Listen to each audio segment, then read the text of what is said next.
मेरे प्रिय मित्रों, आप सभी को नमस्कार। माँ भारती एडुकेटर में आप सभी मित्रों का हार्दिक अभिनंदन व स्वागत करता हूँ। मित्रों, आज हम पढ़ेंगे ऊष्मा एवं ताप। तो मूलभूत भौतिक विज्ञान या भौतिक शास्त्र का सिद्धांत में आप लोगों का स्वागत है। आज पढ़ेंगे ऊष्मा एवं ताप। मित्रों, ऊष्मा एवं ताप, तो तापमान ऊष्मा प्रवाह की दिशा को प्रदर्शित करता है। तो तापमान ऊष्मा प्रवाह की दिशा को प्रदर्शित करता है। ऊष्मा ऊर्जा का स्वरूप है। तापमान ऊष्मा प्रवाह की दिशा को प्रदर्शित करता है। ऊष्मा ऊर्जा का स्वरूप है जो दो वस्तुओं के मध्य तापांतर के कारण उच्च ताप से निम्न ताप की दिशा में संचरित होती है। तो तापमान ऊष्मा प्रवाह की दिशा को प्रदर्शित करता है। ऊष्मा ऊर्जा का स्वरूप है जो दो वस्तुओं के मध्य तापांतर के कारण उच्च ताप से निम्न ताप की दिशा में संचरित होती है। ऊष्मा का मात्रक कैलोरी है। मित्रों, ऊष्मा का मात्रक कैलोरी है। अंतर्राष्ट्रीय कैलोरी किलो कैलोरी और ब्रिटिश थर्मल यूनिट BTU है। तो ऊष्मा का मात्रक कैलोरी, अंतर्राष्ट्रीय कैलोरी, किलो कैलोरी एवं ब्रिटिश थर्मल यूनिट BTU है। ऊष्मा मापने के यंत्र को कैलोरी मीटर कहा जाता है या कैलोरी मीटर कहलाता है। तो ऊष्मा मापने का यंत्र कैलोरी मीटर कहलाता है। ऊष्मा संचरण की विधियां हैं। मित्रों, ऊष्मा संचरण की विधियां हैं। वो क्या क्या विधि है? ऊष्मा का भी संचरण कभी हो सकती है। क्या ऊष्मा भी चल सकती है? बिल्कुल। आइए देखते हैं ऊष्मा संचरण की विधियां। पहला है चालन, दूसरा है संवहन, तीसरा है विकिरण। मित्रों, ये 3 प्रकार की होती है: चालन, संवहन, विकिरण। तो मित्रों, चालन का मतलब होता है, चालन को देखेंगे, इस विधि में माध्यम का प्रत्येक कण ऊष्मा संचरण में भाग लेता है किंतु अपना स्थान नहीं छोड़ता। मित्रों, जो चालन होता है उनका प्रत्येक कण ऊष्मा संचरण में भाग तो लेता है, लेकिन अच्छी बात यह है कि ये चालन का, कंडक्टर का, जो अपना स्थान कभी नहीं छोड़ता है, वो अपने स्थान में ही रहता है, स्थान से भटकता नहीं है, बल्कि एक जगह वो स्थिर रहता है। तो इस विधि में माध्यम का प्रत्येक कण ऊष्मा संचरण में भाग लेता है किंतु अपना स्थान नहीं छोड़ता, इसलिए इन्हें चालन कहते हैं। तो इस विधि में माध्यम का प्रत्येक कण ऊष्मा संचरण में भाग लेता है किंतु अपना स्थान नहीं छोड़ता है। सभी ठोस पदार्थों में इस विधि से ऊष्मा का संचरण होता है। जो चालन है, चालन विधि से ही जितने भी ठोस पदार्थ है, जैसे लकड़ी है, पत्थर है ना मित्रों, ईंट है, इनमें उस ऊर्जा ऊष्मा का संचरण होता है, इन्हीं माध्यम से होता है। ठीक है मित्रों, तो सभी ठोस पदार्थों में ऊष्मा का संचरण होता है। कैसे होता है? तो चालन विधि के द्वारा होता है। अब मित्रों आते हैं संवहन। संवहन क्या है? इस विधि में माध्यम का कण स्वयं ऊष्मा एक स्थान से दूसरे स्थान तक पहुंचता है। संवहन क्या होती है? एक स्थान से दूसरे स्थान तक ऊष्मा पहुंचती है। जो ऊष्मा होती है एक स्थान से दूसरे स्थान तक पहुंचती है, मतलब जितने भी द्रव है और गैस है, इसी विधि के माध्यम से संचरण करता है। जितने भी समस्त दुनिया की, पूरी अखंड ब्रह्मांड की, संपूर्ण ब्रह्मांड की द्रव एवं गैस संवहन विधि के माध्यम से ऊष्मा का संचरण करता है, ऊष्मा का संचरण होता है, वो सभी होती है संवहन विधि के द्वारा।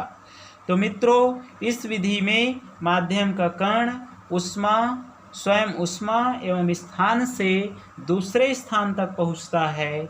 समस्त द्रव एवं गैस में इस विधि के माध्यम से ऊष्मा संचरण होता है।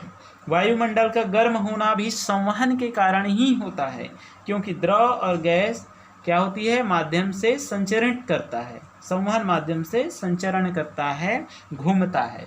मित्रों, एक होती है विकिरण। तो विकिरण आप भली भांति परिचित होंगे, है ना? तो ये क्या होती है? ये कोई माध्यम के कण में भाग नहीं लेती, बल्कि ऊष्मा स्वयं ही विकिरण के रूप में संचारित होती है। मतलब इस विधि में माध्यम के कण भाग नहीं लेते हैं, बल्कि ऊष्मा स्वयं ही विकिरण के रूप में संचरित होती है।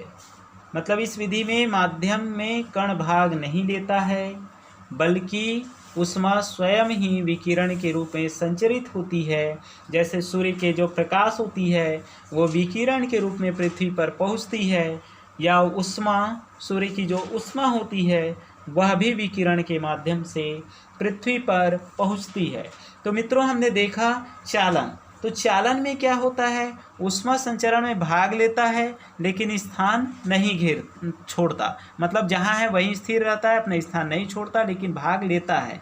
जबकि विकिरण में भाग नहीं लेता है, लेकिन विकिरण के रूप में संचारित होता है। संवहन में एक स्थान से दूसरे स्थान तक जाती है। द्रव एवं गैस इस विधि के माध्यम से ऊष्मा का संचरण करती है। मित्रों, अब पदार्थ के प्रकार देखते हैं। तो पदार्थ के प्रकार होती है, ये भी 3 प्रकार की होती है। मुख्यतः यह 3 प्रकार की होती है, या मुख्यतः इन्हें हम 3 भागों में बांटते हैं। वो 3 भाग है। ऊष्मा चालन के आधार पर पदार्थों को निम्नलिखित 3 भागों में बांटा जाता है।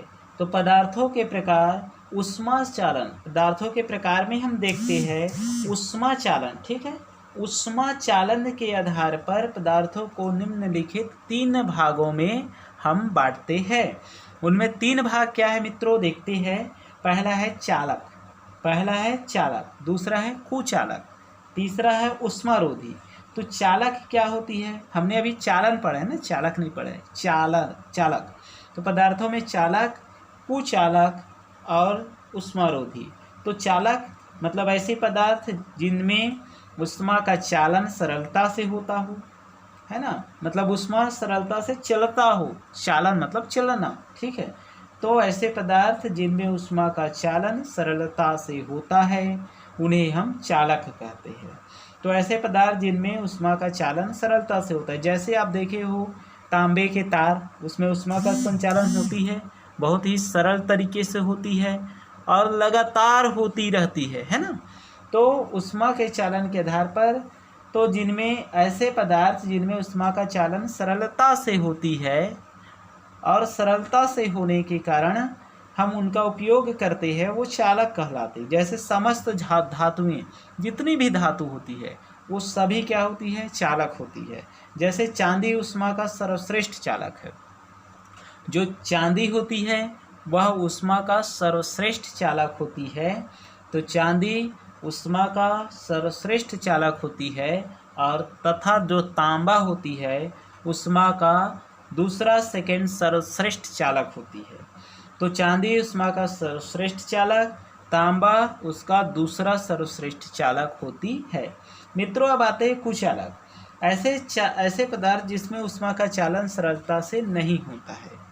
मतलब सरलता से नहीं होता है लेकिन हो जाता है, लेकिन सरलता से होगा नहीं, कुछ करना पड़ेगा, है ना। तो ऐसे पदार्थ जिसमें ऊष्मा का चालन सरलता से नहीं होता वो क्या कहलाती है, कुचालक कहलाती है। मतलब ऐसे पदार्थ जिसमें ऊष्मा का चालन सरलता से नहीं होता, जैसे रबड़। मित्रों, रबड़ में आसानी से ऊष्मा का चालन होता है क्या, नहीं होता। गैस में होता है क्या, नहीं होता। हवा में होता है क्या, नहीं होता। कांच में हो सकता है क्या ऊष्मा का चालन, नहीं हो सकता। सिलिका में हो सकता है क्या ऊष्मा का चालन, कभी नहीं हो सकता। तो मित्रों, ऐसे पदार्थ जिनमें ऊष्मा का चालन नहीं होता, जैसे रबड़ है, गैस है, हवा है, कांच है, सिलिका है ना मित्रों। तो निर्वात ऊष्मा का सर्वश्रेष्ठ कुचालक होता है। वैक्यूम, निर्वात मतलब जहाँ हवा ही ना हो, वहाँ ऊष्मा का सर्वश्रेष्ठ कुचालक होता है। तो निर्वात ऊष्मा का सर्वश्रेष्ठ कुचालक है, एवं हवा दूसरा सर्वश्रेष्ठ कुचालक है। तो निर्वात ऊष्मा का सर्वश्रेष्ठ कुचालक है एवं हवा दूसरा सर्वश्रेष्ठ कुचालक होती है। तो मित्रों, जैसे उदाहरण में हम देखते हैं थर्मोप्लास्ट इसी सिद्धांत पर कार्य करता है।